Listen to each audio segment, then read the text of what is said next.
Hello everyone, so the time as I record this is 2 o'clock on Tuesday the 23rd of June 2026. So I will be bringing you some breaking news from the United Kingdom. So Keir Starmer has now announced his resignation as Prime Minister of the United Kingdom. Just within the last couple of hours, within the last several hours or so, he has announced his resignation. Actually, no, uh, my apologies. He actually announced it yesterday, local time, and we will now be seeing yet another prime minister, the seventh one in around a decade. So, who could that be? Well, there's only one viable alternative to Sir Keir Starmer, and that would be the newly elected Member of Parliament from Makerfield, Andy Burnham. He has now been officially sworn in as the new MP, and it is only a matter of time before we see him becoming the Prime Minister. So what will happen next? Well, in his resignation speech, Sir Keir Starmer has announced that on the 9th of July, the National Executive Committee of the Labour Party will be, will be opening up nominations to replace him as the leader of the party. And there are talks that someone else could replace him, could challenge Andy Burnham, because Andy Burnham has already confirmed that he will run in this leadership contest.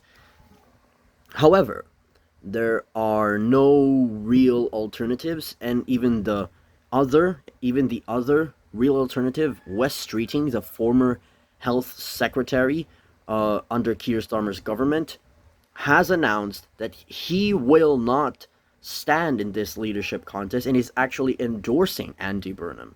So, the only real event that will happen is that on the 9th of July, only Andy Burnham puts himself and is then backed by 20% of the Parliamentary Labour Party, which is 81, and no other individual has the numbers, has 81 other members backing that individual. So the real, or the likeliest, the most likely outcome that will happen is that Andy Burnham puts himself and no one else runs against him.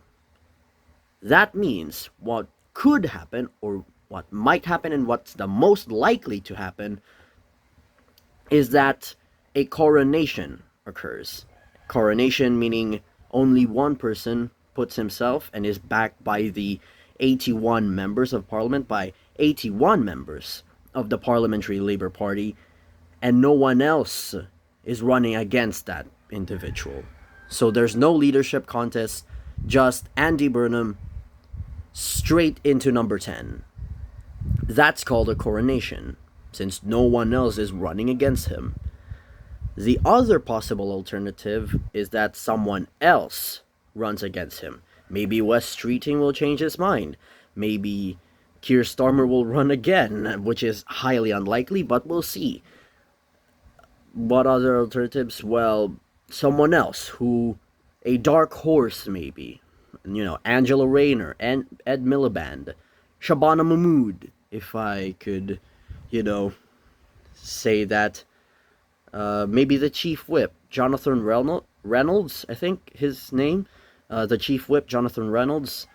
Maybe some other high-ranking member. Rachel Reeves, the Chancellor of the Exchequer, could run against Andy Burnham. But realistically, and I'm really saying this in terms of just the actual math, the actual numbers here, none of those that I have mentioned will realistically run. And even if they did, they will certainly not have the 81 MPs needed to run in the Labour leadership contest. So there's that. Like, yeah, those are the only real alternatives on the labor leadership contest. Now, the final thing we should talk about is what happens next to Keir Starmer, to Sir Keir Starmer. Like, he has resigned in number 10. He resigned as the leader of the Labour Party. He will be the caretaker prime minister, meaning he will just be the one who will run the day-to-day stuff. He will not enact legislation. He will not do very crazy executive actions until someone else replaces him in that leadership contest. So after that, what will happen to him? Well, there are three possible scenarios. Well, two, if you think about it. One would be that he resigns from Parliament altogether. Like, he just resigns, then another by-election or special election happens in his constituency or district of Holborn and St. Pancras. That could be a possibility. I'm not exactly certain about that. He might do it, but God knows. Next is he sits in Parliament as a backbencher. Backbencher meaning he's not part of any cabinet position. He is not he does not have a government portfolio, but he remains in Parliament as a legislator who is expected to vote on the bills or laws that are introduced by the Parliamentary Labour Party or the Prime Minister. The final possibility would be that he has a government portfolio, but just not as Prime Minister. Going back on the second possibility, I don't exactly think that he would be satisfied, like, from Prime Minister to just backbencher. It's a big demotion, if you ask me. So I don't really know. I'm not exactly sure that he would be okay with that, but we'll see. And the final possibility would be that he has a government portfolio. And a lot of people have stated that the best cabinet portfolio, best cabinet position he would have would be foreign secretary. Like, here we have the Department of Foreign Affairs, who heads that. The person who heads the DFA is called the Foreign Secretary. They also have that in the United Kingdom. So, Sir Keir Starmer could lead the Foreign Affairs Department in the UK cabinet, since a lot of people really praised him for his international relations, his foreign policy. So that could be a possibility.